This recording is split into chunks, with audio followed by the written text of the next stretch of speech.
We need a song. Okay, no song tonight. Hey guys, we are live, and just some exciting things. So first of all, not sure if you can notice, but we're at the Jewish Experience. Our internet is not so strong this week, and we don't want a repeat of last week. So we took things into our own hand, and thankfully, we have another location with solid internet that we can use. So thank you to the Jewish Experience for hosting us. Hi to our viewers as you're coming on. It's great to see you with us. Yulia, Charlie, hello to Instagram. Welcome. And something else new and fun, we switched spots. You know, sometimes you may like to rearrange your furniture, switch things up, or what else do people like to move around? Bookcases, couches. Yeah, it's furniture. Oh, yeah. Reorganize your kitchen or your closet. Hello, Brad. Welcome. Hey, Yankee. How are you? Awesome. Fun. Can I move this up? Sure. Here? Yeah. Okay, cool. Just rearranging a little bit. Who's Chas Apple? I don't know, but thank you for being here, Chas. Hello, Chas Apple. And what else? Oh, rearranging. We're at the Jewish Experience. There's something else. Oh, because we're here, we forgot our webcam.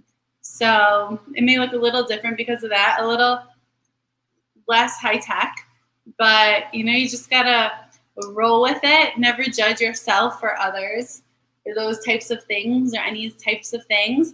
And we have some awesome stuff planned for you tonight. Sure do. And I first want to give a shout to the many dozens of you out there watching us tonight. And you could be watching the Nuggets blowing a 15-point halftime lead.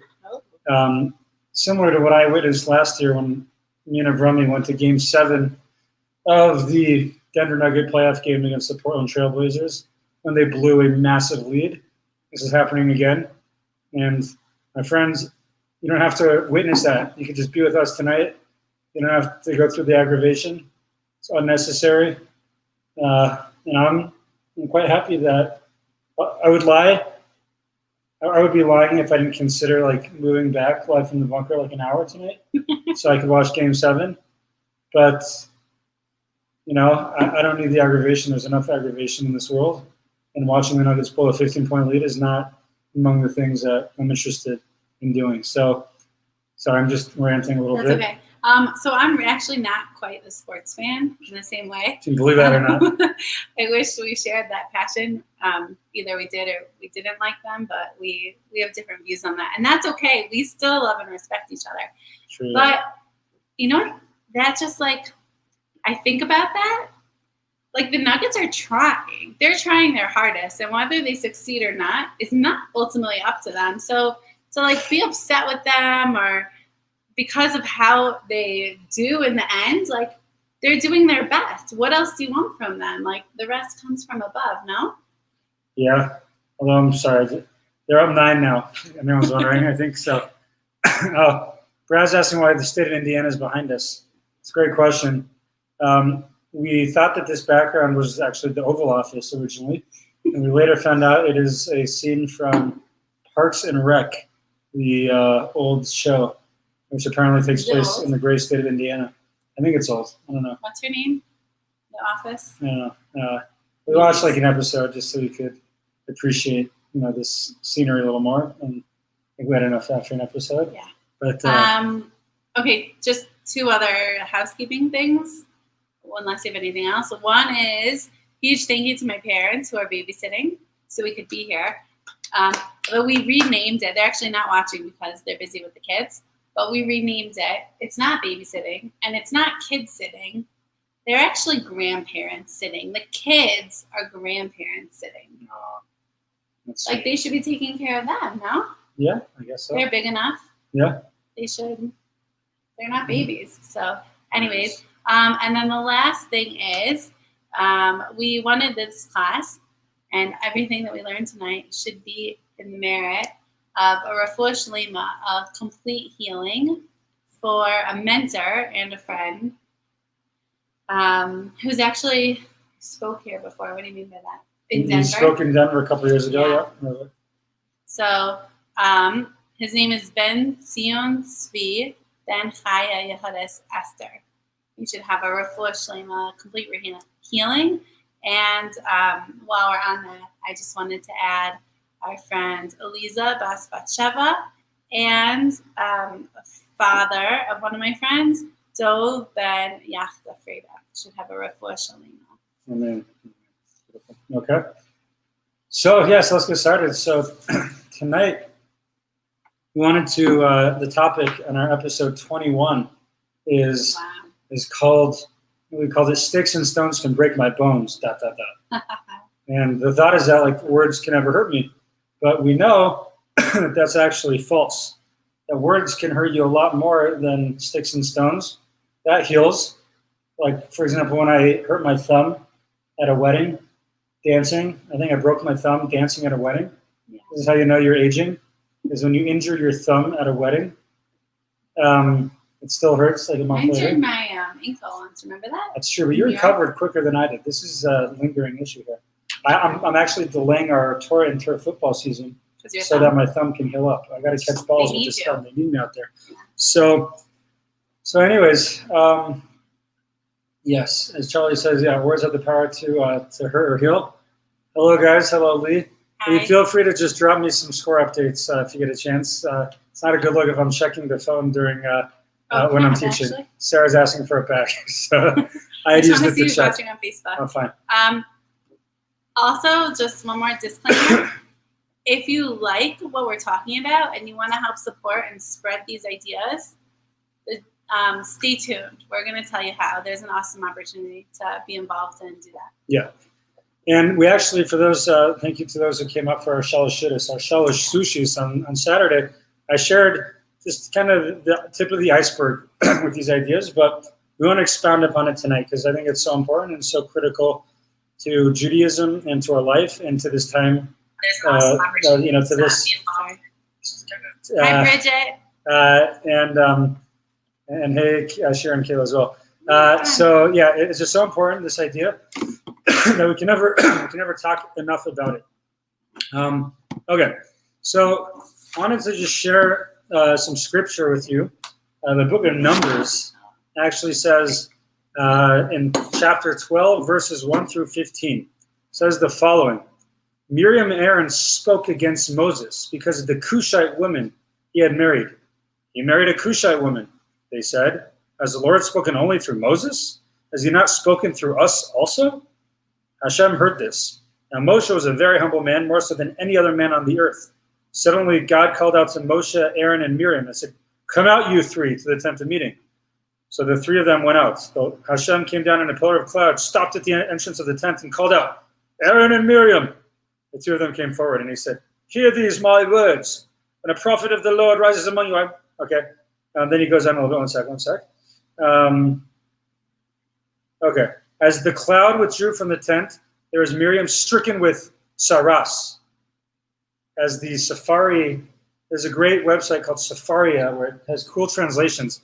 It calls it saras. We often translate that as leprosy. Hello, Rose. We often call it leprosy. It's a spiritual ailment when you speak ill of other people. Safaria translates it as snow white scales. Wow. Miriam was stricken with snow white scales. When Aaron turned to Miriam, he saw that she was stricken with scales. And Aaron said to Moses, "Oh, my Lord, account not to us of the sin that we committed in our folly. Let her not be as one dead who emerges from his mother's womb with half his flesh eaten away." So Moses cries out, says, "Oh God, please heal her." But Hashem said to Moshe, "Let her be shut out of camp for 7 days. Let her be in quarantine for 7 days." And indeed, Miriam was in quarantine for 7 days. The people did not march on until Miriam was readmitted. So I'm just going to summarize this up. What's up, Ben? I want to just summarize this a little bit for us. That it's just interesting because actually, I'm not going to summarize it. We're going to let the Rambam and the Ramban summarize it for us. Okay? So we're just going to go ahead and do that. Okay? So just disregard what I just said. I'm not going to summarize it right now.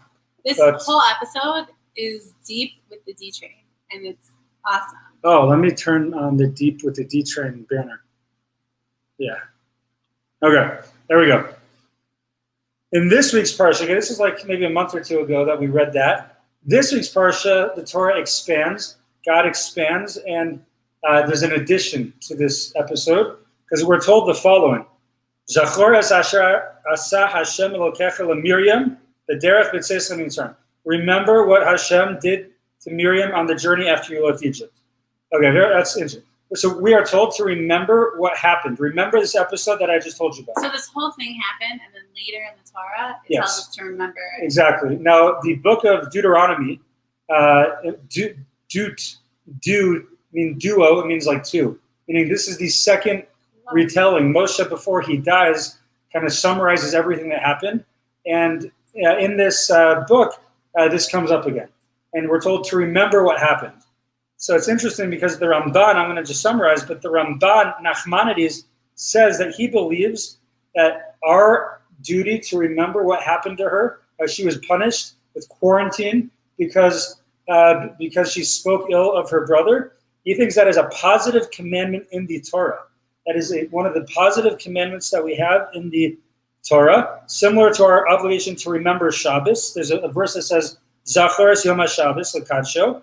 There's a verse that says, we have to Zachor es Hayom hazeh asher yatzasa miMitzrayim. The Torah tells us you have to remember, and what's up, Davi? You have to remember. And Jacob. And Jacob. Welcome, you have to remember when it is nice, yes. We have to remember when we left Egypt. Every day there's an obligation to remember that. We have to remember what Amalek did to us when they cowardly attacked us from behind on our way out of Egypt. That's an obligation you have to do. He says this is another mitzvah involving our memory. We have to remember what happened to Miriam every single day. So that's just a really cool idea, that by simply remembering something, we're doing a mitzvah. So every time you think back on this class and this idea of what happened, you're getting a mitzvah. As simple, as easy as that. Right. It's a pretty cool deal. And there's a number of things like that. Shabbos, leaving Egypt. It's amazing. Remembering there's Hashem. Yeah. You know, it's cool. It's just a little side point here, but there is a Talmudic passage which says that God wanted to bestow merit to the Jewish people. Therefore, he gave us a whole bunch of mitzvahs we can do. And we're just accruing merits like all the time. So it's pretty he made awesome. it easy for us on purpose because he loves us. The more mitzvahs we have, the more opportunities to connect. Which is amazing. Okay. So he basically just says about this that this is a warning against speaking Lashon Hara. And he says it's a tremendous punishment one gets for speaking Lashon Hara, because if Hashem did this to the tzaddikus, the holy, righteous prophetess, who didn't really speak all that badly against her brother, and in fact, she bestowed tremendous kindness to him, and she loved him like herself, and she didn't speak in front of him so he shouldn't be embarrassed, or in public to embarrass him, only between her and her brother, privately, and she got punished. Like, how much more so for all of us in the type of Lashon Hara that we speak? Now, the Rambam, Maimonides, says that he talks about this snow white scales. I've never seen it translated like that. Can we go back to what actually happened? We summarize Please. Okay, so let's say we were watching a show. Okay, this is what it looks like. So Miriam, correct me if I'm wrong with any of this. Miriam saw something with her brother and his wife, and she was worried about the situation. Yep. And so she went to her other brother, Aaron. So just like review, Miriam was a prophetess, and it's because of her they have water in the desert. Moshe, her brother, who she's worried about, is the leader of the generation. Mm-hmm. And then her other brother, Aaron, who she goes to and says something to, is the high priest. The high priest. Right. Okay, so these are really special holy people. So she goes to her brother Aaron and expresses her concern. And it's for this that she gets this skin disease of speaking ill. So how was she even speaking ill against Moshe? Like, she was speaking about someone she loved to someone that loved him also, and to try to see if there's a way that they could help fix the situation. So it sounds pretty harmless.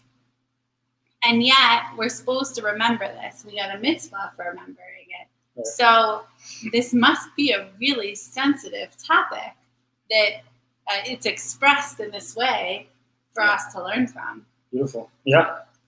Couldn't have said any better, 100%.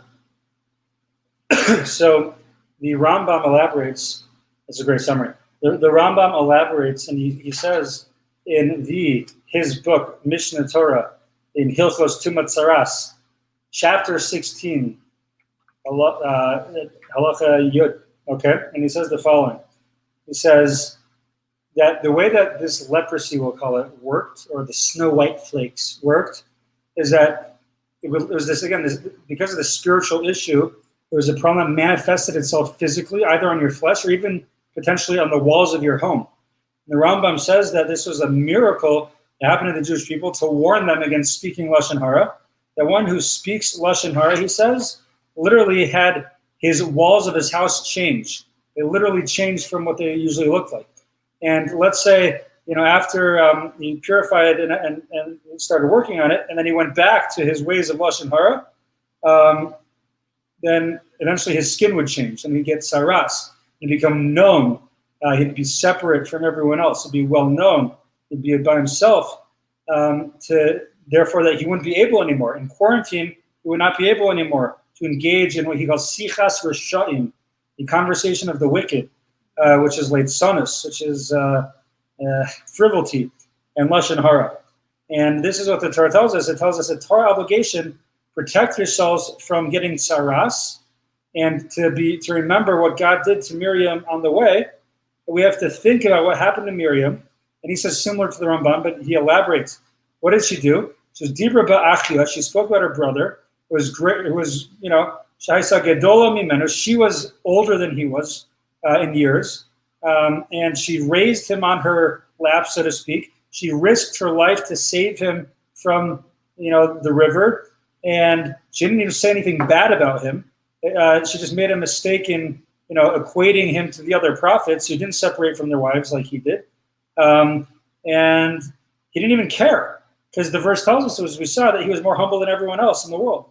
And so a humble person is not going to care about that. And nevertheless, she was punished. So he says even more so to what he says, Bnei Adam or Sha'im, people who are not so righteous. They're the wicked people who are tipshim, who are stupid, or marbim l'daber gedolos v'niflos, who just speak, negatively about others. So therefore, someone who wants to improve themselves, which we should all be doing, I think, in this month of Elul before Rosh Hashanah, he says you should distance from the dwelling of those who speak Lashon Hara in this way, and just stay away from this, because we do not want to be any part of Lashon Hara whatsoever. We're no part of that at all whatsoever. So that's what the Rambam says, very strong words. Okay, so basically what we wanted to do now, that we've kind of just introduced these ideas about just this story with Miriam that we just read in this past week's Parsha. So we're gonna get into this evil speech. What are we talking about? What is evil speech? What constitutes as it? And there's actually different categories that we're going to go through, and we're going to try to have an understanding of what we should be saying and what we shouldn't be saying, because the more clarity we have. Are you talking about? Sorry, can someone just tell me the score? Someone just type in the score. I appreciate that. The more clarity we have, the better job we can do. And before we do that, though, just practically bringing this down, why should we do this? Besides it's a mitzvah, which is reason of itself. There's so many other benefits. Sometimes there's mitzvahs that we understand what the benefits are of it. They just make sense. But, take care of your body, as an example. Let's sneeze.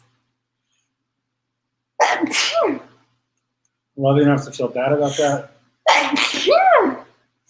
Okay, sorry. Taking care of yourself is a mitzvah that totally makes sense, okay? So this also is a mitzvah that totally makes sense. In what way? Because when we're careful and we clean up our speech and how we talk, then we're cleaning up our lives. We're taking control of ourselves, and we're earning. Sorry. It's okay. We're earning for ourselves self-respect. Right? We're gaining our self-respect when we realize we don't have to talk bad about others and bring them down. That we have our own respect, and everyone has their own respect. And when we understand the respect of others, we can more come to give ourselves respect also. I think it works hand in hand. And then once we respect ourselves, we're also, in turn, just how it works is you'll receive more respect from others. Not that we're looking for respect, but if you're a respectable person, the normal way, in normal circumstances, is that people will come to respect you. And it also can help and heal our relationships, to be careful to speak in a clean way with our speech. And we ourselves then become positive role models. And really, we're just bringing peace into our lives and the lives around us. And we're bringing peace down into the whole world. So I think there's huge, huge benefits to figuring this out and practicing and getting better at it. And even if you just pick one topic of what we're talking about and that resonates with you and you want to improve in that area, that's amazing. If you can think about maybe one time in the past when you didn't do the right thing, which we all make mistakes in, and you can keep that in your awareness that you want to fix it in the future, that's incredible. So, like, speaking badly about people unfortunately pervades our world so much in ways that we probably don't even realize because we're desensitized to it, that once we start even just taking baby steps, which is really the best way to do it, and to push ourselves to grow a little more and a little more in this area, makes a huge impact. And then when other people, when your friends and family see how you're talking and you're refraining from talking bad about people, like, they'll likely want to do the same because it's really the best way to live our lives. Beautiful. Beautiful. Sorry, it has my thing, so you should poke yours and see it's there. Okay. Anyway, that's beautiful. Yeah, it's so important and beautiful. Hi, Jenna. You're still with us. And I don't know, Becky, if you're still with us on Instagram there, but I owe you my recipe for my cholent, so I didn't forget. I don't know if you're still with us or not. Okay, but if you are, then I owe that to you. Okay, anyways, beautiful, beautiful. Right, it really does, like Sarah said, just to pick one thing to work on, and it just transforms us as well. And it's like, not for everyone else, like for us. You know? Awesome. Like, affects your spiritual life, your relationships, your view of yourself, your relationship with yourself and others. Yeah, that's huge. Yeah. Cool. Okay, good. So I think what we wanted to do now is basically just give some parameters for it, right? Is like, what is it? Yeah. You know, what is Lashon Hara? And the idea is actually that if, let's say that I went on and let's say I happen to know that Moshe, I don't know if Moshe is watching tonight or not, but let's just say that a guy named Moshe attempted a 14er and didn't succeed. So basically, if I would tell Moshe or tell my wife that Moshe tried this 14er and like he couldn't make it even like halfway, he had to quit after like 2 hours of like an 8-hour hike, and that like happened. So that would be Lashon Hara, even though it's true, because or let's say that when we first gave this class to college kids who were like taking tests. So let's say a guy named Jake gets a 71 on his exam, and I tell Sarah, Jake got a 71 on his exam. So that is Lashon Hara, if to the extent that 71 is not viewed as a great grade. Let's say you got let's say a 40. 71 is a solid grade. Let's say it's a 40. So that would be Lashon Hara, even though it's true. And even what if like Jake doesn't care? That's a good question. Right. If he doesn't care. Yeah, that's a good question. It's not like it's public knowledge. Right. Yeah. If it's not public knowledge, it's probably not my business to share it with anyone. And, we have this kind of incorrect perspective that, any news fit to print, or all news is fit to print. You have this idea. If it's news, then it's suitable for print. But the reality is that, so in the secular, in our world, we think that if it's true, it's like fair game. And libel is no good. Like, don't spread lies in the media. Don't spread lies. That's called libel. But anything that's true is like fair game. So it's a big misconception, because when you talk about this evil speech, this lashon hara, whatever, if you want to call it, people say, but it's true. That's like the number one misconception with it. But just because it's true, it doesn't make it okay. Right. No, for sure. Yeah, so exactly. And the Rambam actually says on this, he says that lashon hara, or derogatory speech, refers to someone who speaks in a derogatory manner about someone else, even if it's true. And it also consists of information that publicized could cause physical, financial, and emotional harm. That's like the definition. So it doesn't matter that it's true. Okay. So that's how the Rambam describes it. So let's say that Jake, who didn't do well on this test, goes into that field in the end, and someone remembers him from college and says, well, yeah, you're the guy who got that. No, I'm not going to hire you. How could you bomb the test like that? Like, that could affect him in the future. Right. Exactly. Like, you never know the terrible impact of that lashon hara, like in the long-term impact it can have. Yeah. So there's a common story that's told about someone who, I think it was a rabbi, who was trying to demonstrate the impact of lashon hara. And so he told someone to take a feather pillow and go in the marketplace and tear it open and let the feathers disperse. So he did that, and he came back, and then the rabbi said, okay, now collect all the feathers. He says, of course I can't collect them. They're everywhere. And the same is true with this type of speech. Once you say something bad about someone, you have no idea where else it's going to travel or who else is going to spread it. And it could potentially be really harmful. And even if you think it's true, it might not be true, because any story has two perspectives about what really happened. Yeah. We for sure see this with our kids, right? They always have different stories. And so you never know. And then Danny actually mentioned the other day, nowadays with coronavirus, right? Like, it's so contagious. It could spread. We have so much that we have to wear masks. So you just finished my sentence. Sure. So there's a concern that, if somebody, let's say, has, the virus, and then they are, they have the virus, and then they go ahead and they go somewhere, and maybe they know they have it, they don't know, but then, they spread it, and then those people go somewhere and they spread it. And that's like how, this pandemic, spreads everywhere. So it's, it's definitely an interesting thing to consider, is that, like, for all you know, it's just like spreading like wildfire, and you never kind of realize the impact of just that one event, that you attended, where you shared it with so many other people. So it's very real, yeah. So we have a question that came in.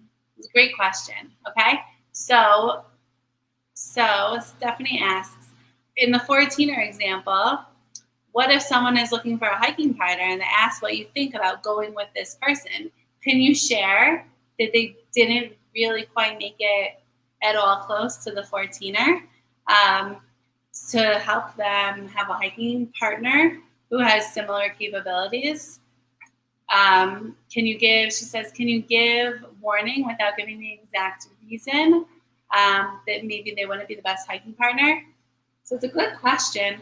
I would say, without even answering it first, that we don't know why that person didn't quite make it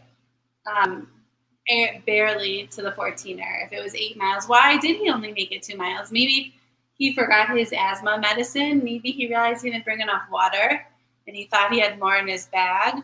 Maybe he had a really tough night working through the night before and wasn't rested enough.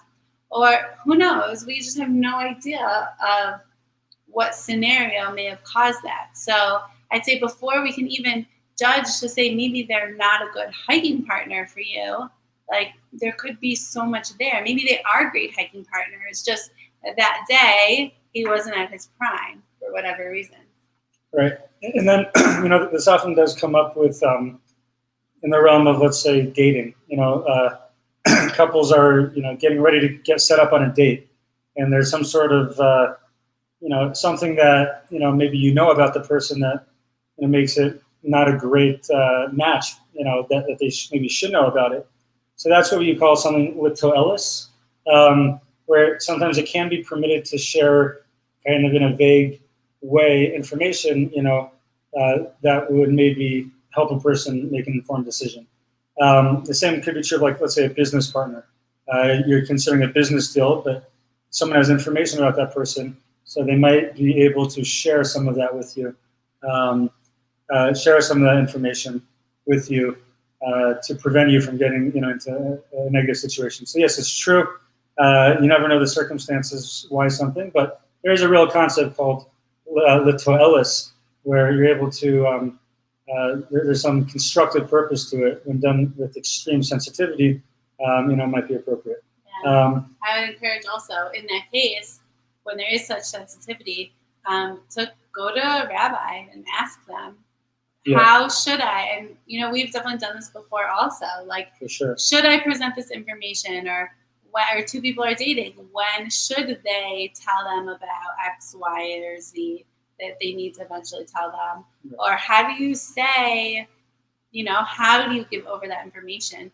And people who have a lot of experience with all the rules about speaking this way will know the exact right way to put it. And the truth is, it's quite complicated and honestly kind of beyond the scope for tonight. Like, we're just trying to basically just scratch the surface and just kind of share some of the foundations and the basics. But just be aware there is a concept called, like, toelis, where it can be helpful to, again, in a very extremely sensitive way, after consulting, people how to do it, to share that information. So if someone, is coming to ask them.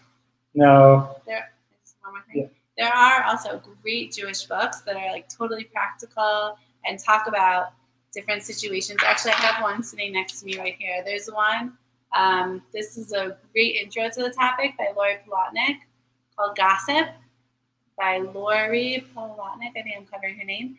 And great book. There's also a really detailed book called Guard Your Tongue, which we have as well. If anyone's interested in learning some of these laws, that's what we do in our spare time. So we could totally set up some sort of learning together.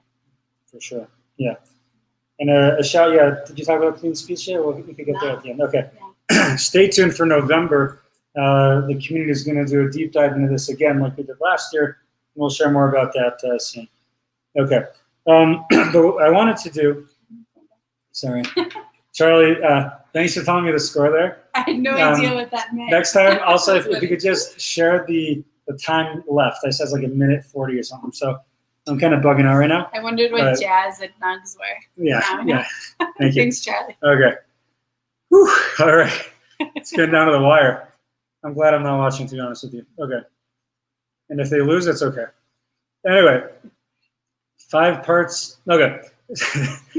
I'm trying to refocus. So, and sorry. And Brad, thank you for your question. Can you use Lashon Hara against yourself? I believe the answer is no. Oh. You are your best advocate. If you don't speak nicely about yourself, then who will? And also, who made you? Who formed you? Who created you? The Talmud says that one time there's a rabbi who was feeling a little bit haughty after studying Torah. And he's going on the road, and he sees someone who just wasn't blessed with good looks. And he basically calls him out for it. He says, you're quite ugly. You're probably the most ugly person I've ever seen before. And the person obviously didn't take to that so kindly. And thank you, Lee, for the update. They didn't take so kindly to that. And he said, why not, instead of just telling that to me, why don't you just go ahead and just go tell that to the one who formed me and made me? And I was like, oh, yeah. Okay, so, you're going to tell God, his creations are ugly? No. Obviously, they each have a purpose and are meant to be exactly the way they are. Right. So who are you to know better? So God who formed you You have to appreciate that brilliance with which he formed you, and not to speak poorly about yourself. Okay. Now, we generally think, again, we're just giving we're just kind of scratching the surface here, but there's this idea that there's 5 parts of Lashon Hara, and we just wanted to just give you the basics right now of what they are. The first one could be what we call rechilus, which is basically speech that causes fights. So it's actually called rechilus. There's a verse that says, "Do not peddle gossip amongst your people." The Torah tells us a roichel is like a peddler, someone who's just like peddling goods, and basically someone who commits rechilus is just like peddling fights. They're like peddling information. So like if I would go to someone and say like, "Becky, did you hear what Janine said about you?" So I am guilty of rechilus. I am causing fights between 2 people, and obviously it could be a little. Again, we're not digging too deep right now. We're just getting the basics. Or if someone came to me and told me that, someone told them that my class was like the most boring thing that they ever experienced in their life, more boring even than their political science classes back in college. Like that's not nice necessarily to tell that to me, that so-and-so said that. Like, how am I going to feel about this so-and-so now that you told me this? So, or like, can you believe what so-and-so posted on Facebook? About you. Right. I think, if I'm not mistaken, I think rechilus is, where someone said something against me and someone wants to stir the pot, so to speak. Yeah. So did you see what in this book, Lori Plotnick, she gives an example of that, how nobody wins, right? You have, let's say, 3 siblings. One tells the other one something, and then the other one tells it to that one, and then the third one tells back to the first person, and everyone's upset with each other. So no one wins in that type of situation. There's nothing good that can come out of it. There's nothing to be gained. Right. Exactly. And it's interesting you say that. There's an amazing passage in the Talmud where basically, at the end of days, the whole animal kingdom is going to get together, and we're basically going to say, lion, it wasn't nice how you trounced people and tore them up, but we kind of get it because you had benefit of sustenance and eating, and bear, same thing. But snake, what do you do to snake? You just bit people and poison them, but you got no benefit for yourself. There's if someone does something inappropriate or sinful, usually there's some tangible benefit, but they just do it out of malice. They don't even get a benefit from it. So it's an extra level of cruelty again, speaking against people. So that's rechilus. Again, that we don't want to peddle gossip to each other about what people are saying about each other. We kind of covered, Lashon Hara already, just the basics of even if it's true, that idea. And, I think we gave some examples of what that's like. You're commenting on what someone is wearing, how do they wear that? Again, there's something that's just not nice that you say about somebody else would be Lashon Hara. And again, like we said earlier, information that if publicized could cause physical, financial, or emotional harm and damage. And like we said before, in general, it harms the speaker, the one who's being spoken about, and the one listening. So everyone, as you said, so it's a lose-lose-lose scenario. Very good. Okay. There's a third category called motzi shemra, which is when you share lies. Meaning, we spoke so far about Lashon Hara, where it's something that's true about someone else. But it's also in the category of Lashon Hara, even if you spread lies about somebody else. So if you go tell someone after this class, this lie from the bunker was terrible tonight, that would be motzi shemra, probably. Because it's a lie. Because that's a lie. I love that. Exactly. Okay. Number 4, just rolling right here. Onas devarim is a 4th category. This is considered, cruel speech that causes pain to another person. It could be in the Torah's eyes that this is worse than even physical or financial harm. And examples of this could be something like, if someone like asks me something or says something, I'm like, I told you so. What a dumb question. It's all your fault. Or to remind someone of like a difficult, past that they have, that they've moved beyond. That's an important one, I think. Yeah. A lot of us, we're going through our lives and we're growing.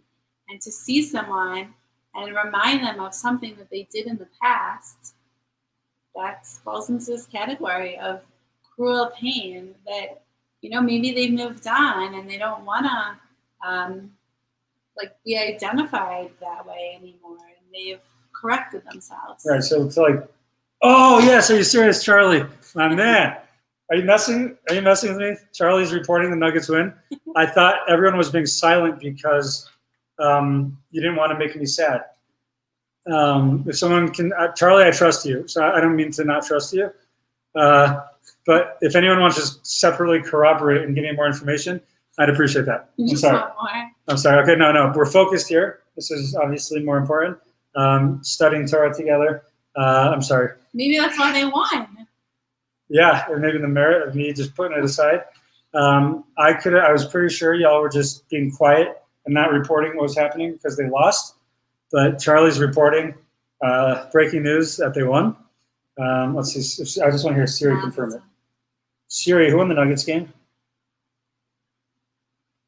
The Nuggets won the conference quarterfinals 4-3.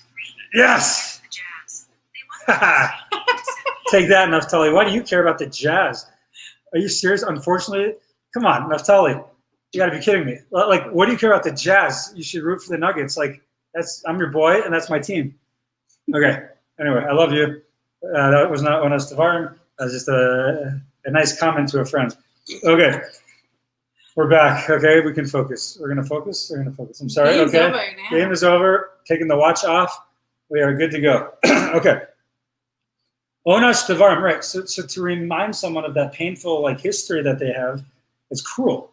Or if you bully someone, or you give them a nickname that they don't appreciate, like you're such a blank, you're such a this, Or why do you always wear? Right. Unfortunately, these things that come up, among children and unfortunately even among adults, it's a huge, huge problem. Is this Onas Tavarim? Sometimes we don't even realize that it's cruel, right? Like in that example, why do you always wear? I don't know, whatever. Right. Especially for a kid, that singles them out and they don't really understand as well. Or for an adult who's not secure in what they're doing, it could be really hurtful. Right. We just have to build up this sensitivity. Right. Right. Before I move to the next one, I just want to address one point that Naftali made. The reason he wanted the Nuggets to lose was so I could have a better elul.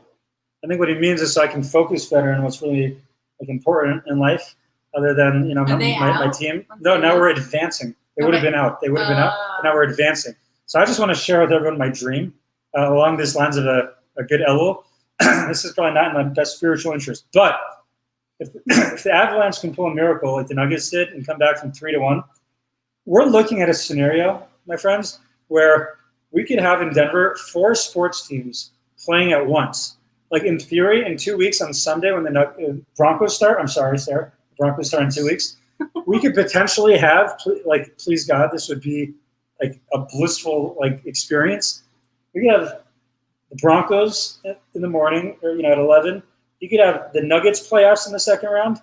You could have the Avalanche playoffs in the second or third round. Then you have the Rockies, which is depressing, but still to have 4. This is unbelievable. So anyway, okay. Let me see how I'm what I'm doing on this pencil. I'm just getting nervous. Yeah, Sarah, God bless her, is not a fan of football season, and or any. They're all great. They're great people, most of them, and right. I'm just not interested. Right. Yeah.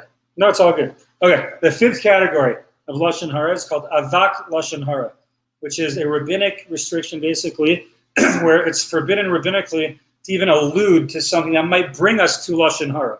So, for example, if you ask a question like I asked Sarah about someone, like, Sarah, who would have ever thought that Rita would turn out the way that she is today? Like, who would have ever thought that? It's kind of like in the question, it like connotes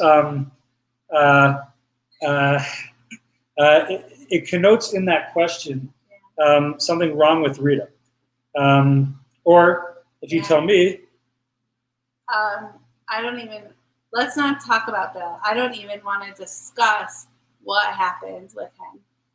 That would be Lashon Hara. Oh gosh, must be juicy.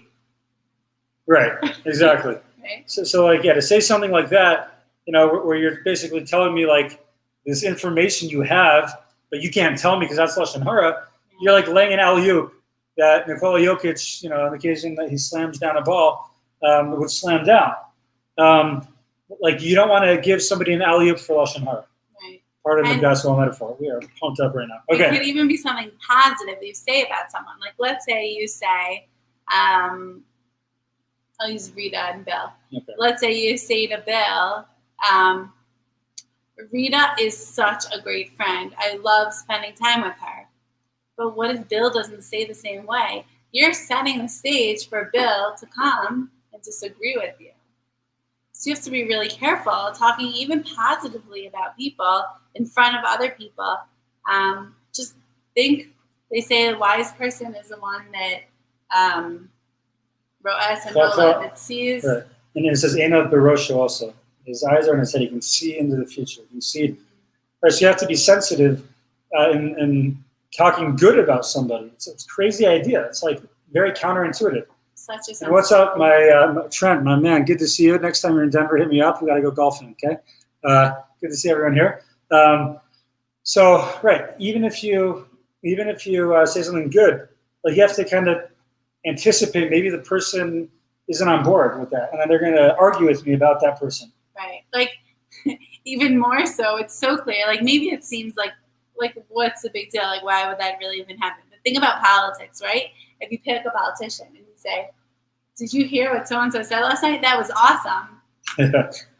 Be so careful, because if the other person does not agree with you, they will likely tell you and terrible things about that person, and then probably hate you also. Because that's the nature in this country of politics. Of what you do is speak out against people. Right. So you have to be sensitive again to that. And again, I think that's one of the reasons I wanted to talk about Lashon Hara tonight, and Onas Devarim, is because we're entering the season of this polemicized society we live in with the politics, and we have to try to figure out a way to respect each other, even if we don't agree with each other, and not to speak negatively to each other or about each other. And then it could also be, honestly, you could have a Avak Lashon Hara with a weird Bitmoji or an emoji. Someone says something, and then you share what they said with a comment, to WhatsApp. You forward what they said with a comment on WhatsApp, with a face of a confused face, what are they talking about? So you could even engage in this Avak Lashon Hara through emoji that you forwarded to a WhatsApp group. Wow. Or even if I asked my dad, I'm like, Dad, what do you think about the rabbi's speech on Rosh Hashanah? Yeah. That could potentially lead again to Lashon Hara. So, even I'm so excited for the rabbi's speech on Rosh Hashanah. What if the other person's not? Right. Now, a question some of you might be having is are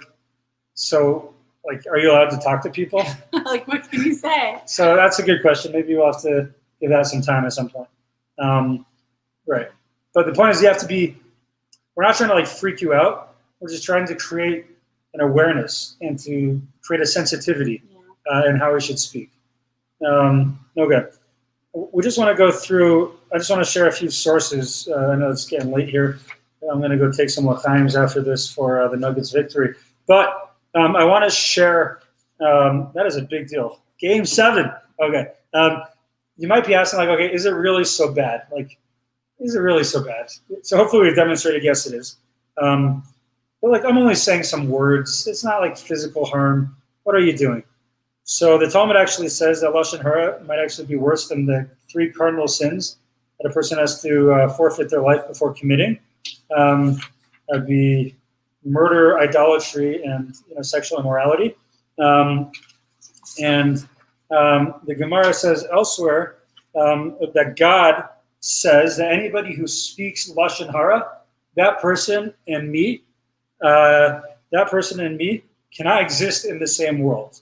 Like God says, like we can't be in the same world together for the one who speaks lashon hara. There's another quote in the Talmud in Arachin that says that the Jews were exiled for 40 years because of lashon hara. They spoke against the land of Israel.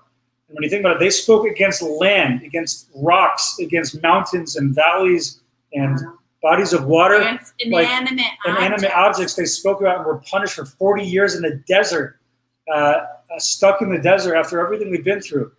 Like, imagine what it's like when you speak against a person. Right? That's just a serious thing. Who has feelings. Yeah, that's exactly. And emotions. Some of the rabbis count how many prohibitions in the Torah are about lashon hara. According to one count, out of the 365 negative commandments, 17 of them, of those negative ones, are against lashon hara. And against about the 248 positive commandments, according to a count, there's 14 positive commandments about how we speak positively. That you should speak positively. Right, exactly. Which again advises us not to say lashon hara. Right. It's really such a our mouths are such an opportunity.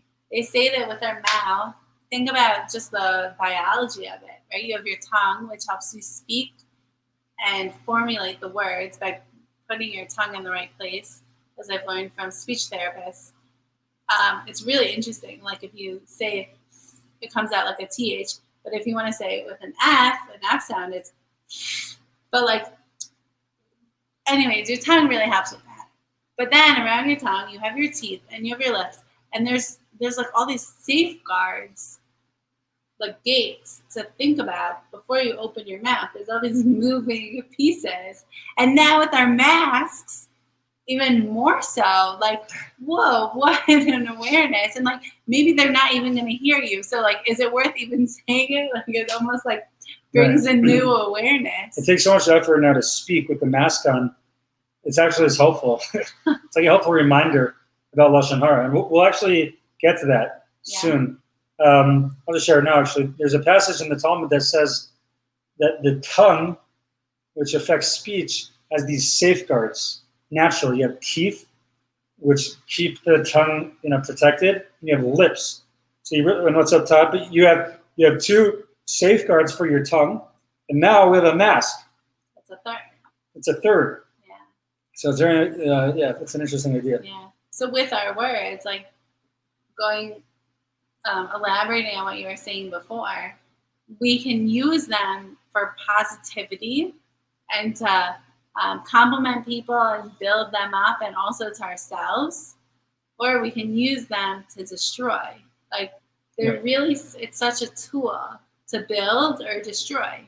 And with everything that we say, we have the ability to make that choice. Right. Again, I'm looking at my Brad's question. Again, the question I asked, so what do you talk about? So it's interesting. I think just a short answer, we're running a little bit late on time here. I think a simple short answer is the general rule of thumb is don't talk about other people. Talk to people directly. The weather, talk about a hike. No, but talk to a person one-on-one. Yeah. But you don't have to bring up other people in that conversation. How are you doing? How are you feeling?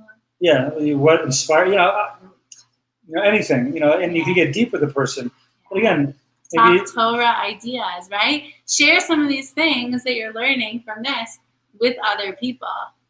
Then you're doing the exact opposite. You're spreading the beautiful, good ideas to inspire and uplift and help us all become better. Exactly. Beautiful. Just another, the question maybe that we could ask is, what's so bad about it? So we quoted it is bad. We quoted sources that said how bad it is. Why is it so bad? So the short answer really actually comes from a pasuk, a verse from this coming week's parsha. We're about to read Parshas Ki Savo. When it goes through the different curses to the Jewish people, it says the following. It says, quote, did I write this down? Aror makareo beseser. Cursed is the person who strikes their fellow in private. What does that mean? Rashi, the commentary Rashi, he says the following. He says, did I write it down? 1 second. He says what that means is al lashon hara hu omer. This is referring to lashon hara. Lashon hara is like you're just striking someone in private. You're striking them in private. It's basically you're beating them down. And you know basically the idea is that if you go to someone and you know if someone would, it's like basically striking someone in a very cruel way from behind where they can't even see you. Now, it's one thing to go attack someone to their face. That's terrible, and don't do that.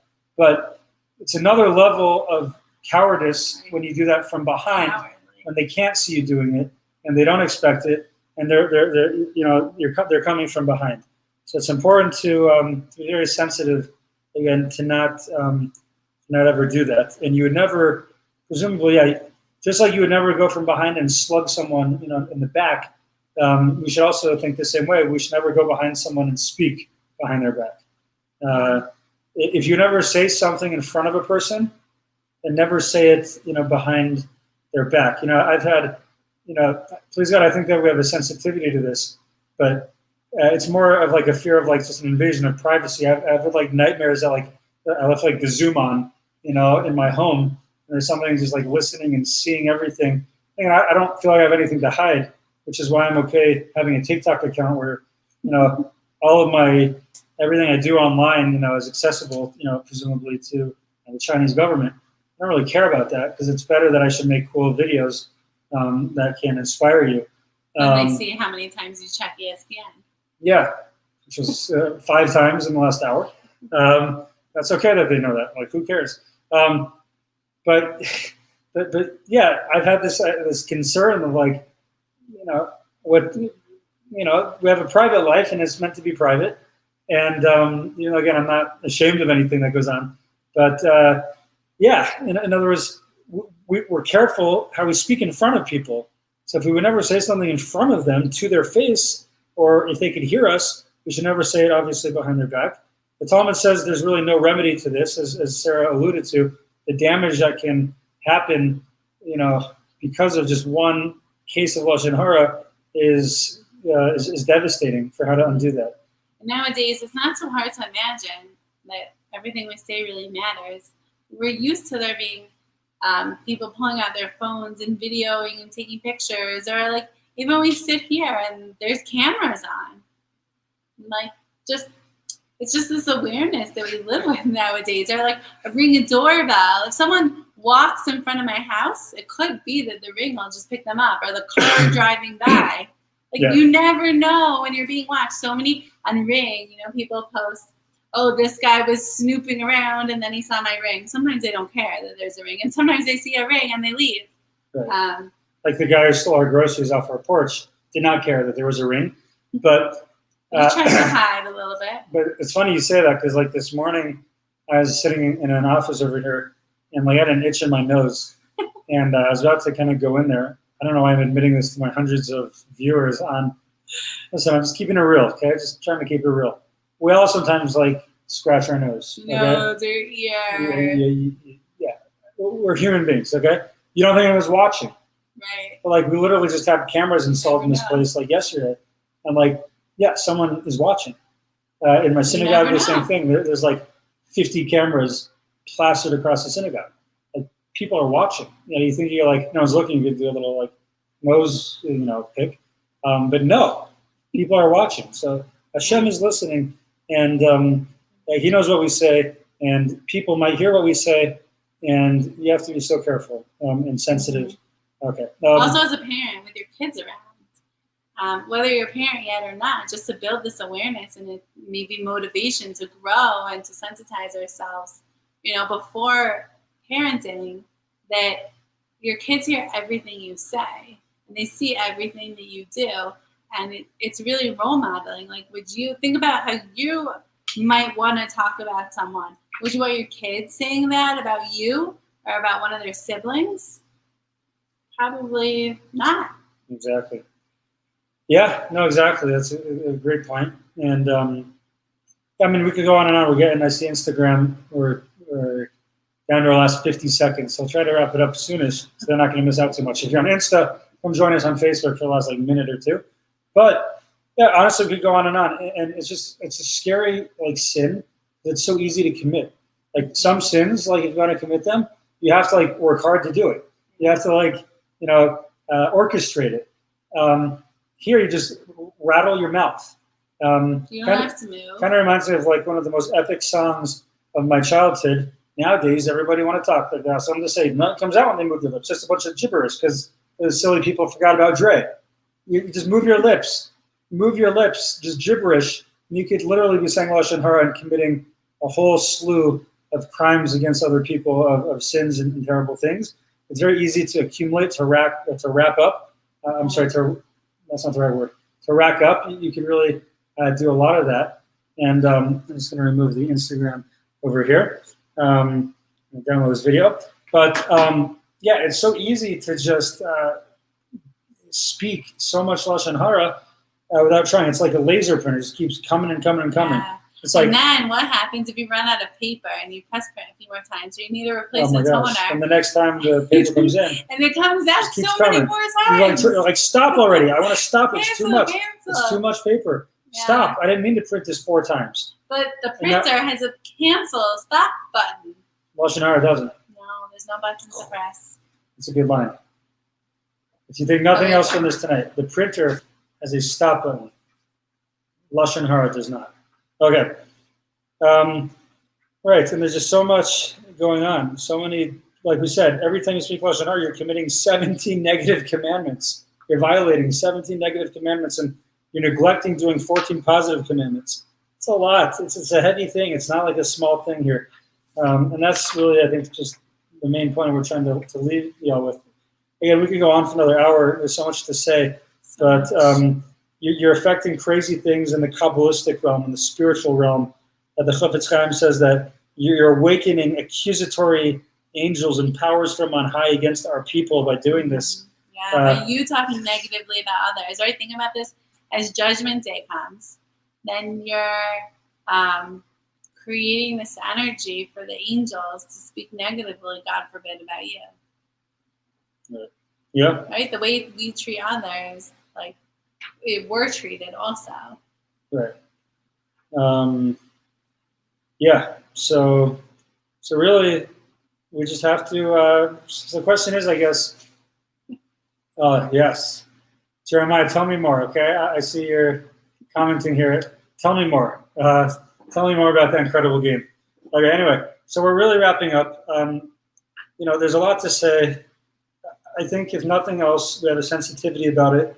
Maybe if at the very least you think twice, we just think twice about saying something about someone else or accepting information about somebody else. If you just think twice about it, then this is all worth it. That's really important. Just to elaborate on it, this just shows how much of an overview this really is that we didn't even get to this yet.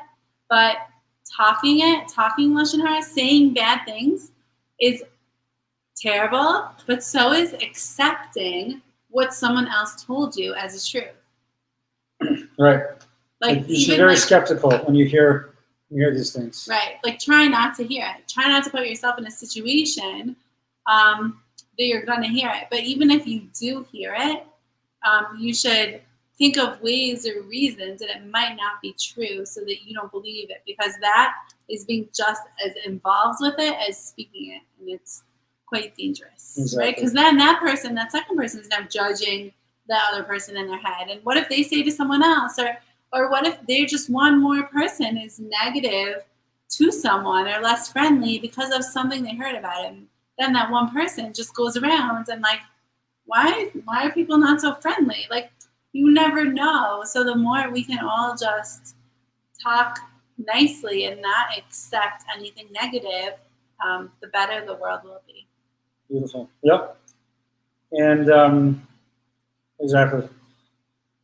And there's maybe another class we'll do about the converse of all this is maybe if Lashon Hara is so damaging, then I'd say maybe positive speech could be the opposite, so uplifting.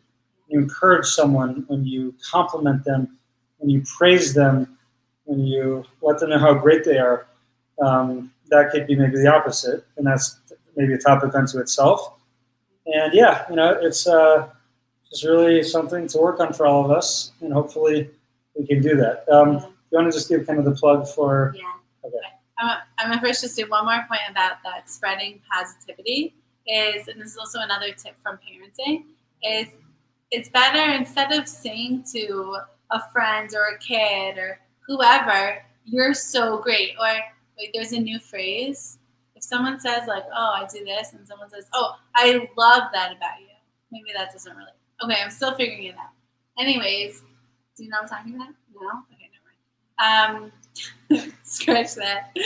Okay, but to be specific in compliments is the point I'm trying to say. Meaning like, oh, that was great. You're such a good girl. You're such a good boy. You're such a good friend. But how? That was so responsible of you. Or you showed such kindness when you did that. Or when you that was so thoughtful of you to think of me and include me.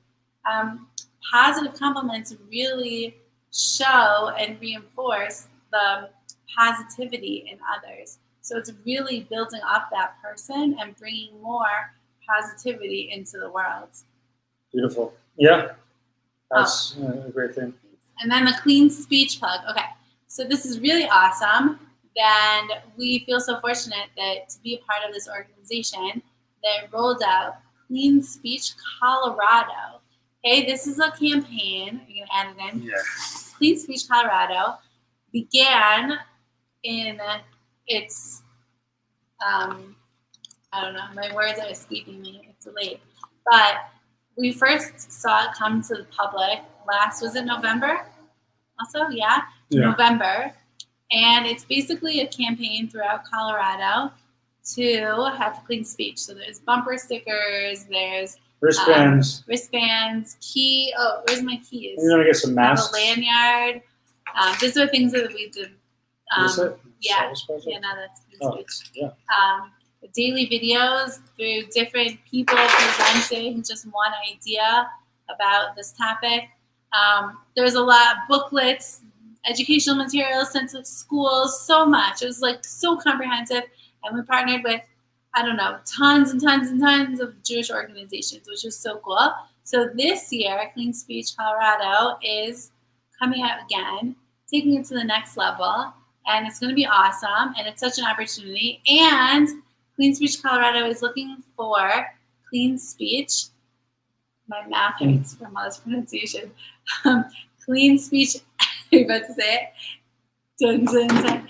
Clean speech ambassadors. If you would like to help with this project in any way, we are looking for ambassadors. So just let us know, and we will make sure you get connected to be an ambassador for these ideas. Beautiful. All right, that's about it. Rabbi wisdom for tonight. I know it's late, but I will share just some rabbi wisdom. Hashtag rabbi wisdom. It's like this. If you can't stop the puck, you can't win games. I came up with this brilliant, I didn't come up with it, it came to me from above. After the Avalanche lost that game 5-4 or 6-5, whatever it was, a terrible game. Last night? Yeah. Sunday? Sunday night. They won last night, thank God. But if you can't stop the puck, you got to protect the net. So in life, we have to protect our values. We have to have safeguards for ourselves. They're called gezeros, enactments that can keep us from doing things that we don't necessarily want to do. Again, that's a whole class unto itself. But the rabbis set up for us a lot of safeguards that inherently are not like forbidden to do these things, but we basically build fences for ourselves. Like, in other words, I'm going to tell my kids, don't play by the cliff. I'm going to build a fence to keep you away from that cliff, because I don't want you getting near that cliff. And then I probably wouldn't even let them play near the fence. Right. So if you can't stop the puck, you can't win games. Have safeguards for yourself. Keep that puck out of the net, and we'll all be better off. So that's the rabbi wisdom for today. Thank you all for tuning in here. Great to be here with all of you. Thank you for joining us. We really appreciate it. We appreciate your comments. Yes, especially Jeremiah's. You're the man. We're the cutest Mary. Thank you, Jeremiah. We love you, man. Say more nice things to each other. Do that. We need that now more than ever before. I gave away. Okay. We need that now more than ever before. Go say something nice to each other, to someone else that you know and love. Think about someone and something nice you could say to them tomorrow. It's a great thing to do. Put it in your calendar. Yes. Oh, I forgot to make my calendar today. Okay, I'll work on that. Okay. Put it in your calendar. Go do it, and go ahead and say something nice to someone else. All right. Have a lovely rest of your evening, and go Nuggets. Let's go Avs. And guys, God bless everyone. Go you. You tell them. Go you. All right. Signing off.